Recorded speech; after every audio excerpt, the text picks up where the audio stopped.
প্রিয় বন্ধুরা, আসসালামু আলাইকুম।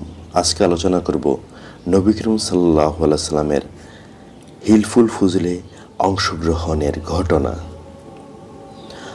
আরব ভূখণ্ডে দীর্ঘদিন ধরে যুদ্ধ বিগ্রহ চলে আসছিল, কিন্তু তা কতটা সহ্য করা যায়?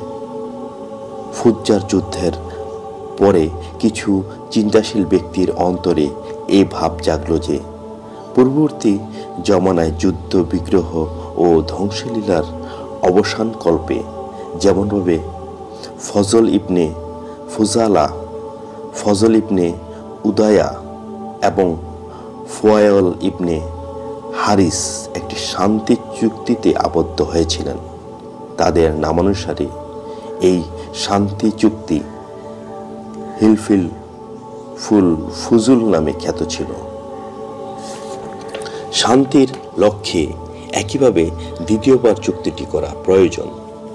জুবায়ের ইবনে আব্দুল মুত্তালিব তার কিছু কিছু কবিতায় এই চুক্তিটি উল্লেখ করেছেন, যেমন ফজল ইবনে উদায়া, ফজল ইবনে ফুজালা এবং ফুজাইল ইবনে হারিস সবার থেকে এই কাজের উপর শপথ নিয়েছিলেন যে মক্কায় কোনো অত্যাচারী থাকতে পারবে না।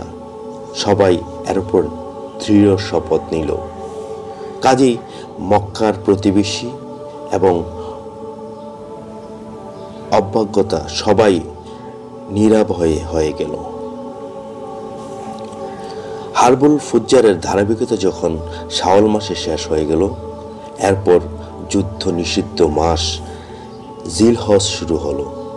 তখন ওই হিলফুল ফুজুরের যাত্রা শুরু হলো এবং সর্বপ্রথম জুবাইর ইবনে আব্দুল মুত্তালিব এই শপথ ও চুক্তি নবায়নের লক্ষ্যে বনি হাশিম ও বনি তায়মকে আবদুল্লাহ ইবনে জুদআনের ঘরে সমবেত করলেন। আবদুল্লাহ ইবনে জুদআন সবার জন্য খাবার প্রস্তুত করলেন। ওই সময়ে তারা নির্যাতিত মুসলিমদের সাহায্য সহযোগিতা প্রদানে ওয়াদাবদ্ধ হলেন।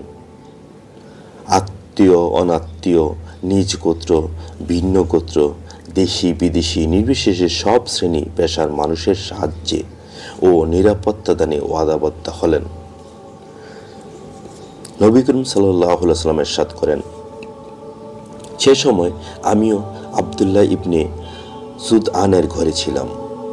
সেই শপথের পরিবর্তে যদি আমাকে লাল বর্ণের উটটিও দেওয়া হতো, তাও আমি অপছন্দ করতাম।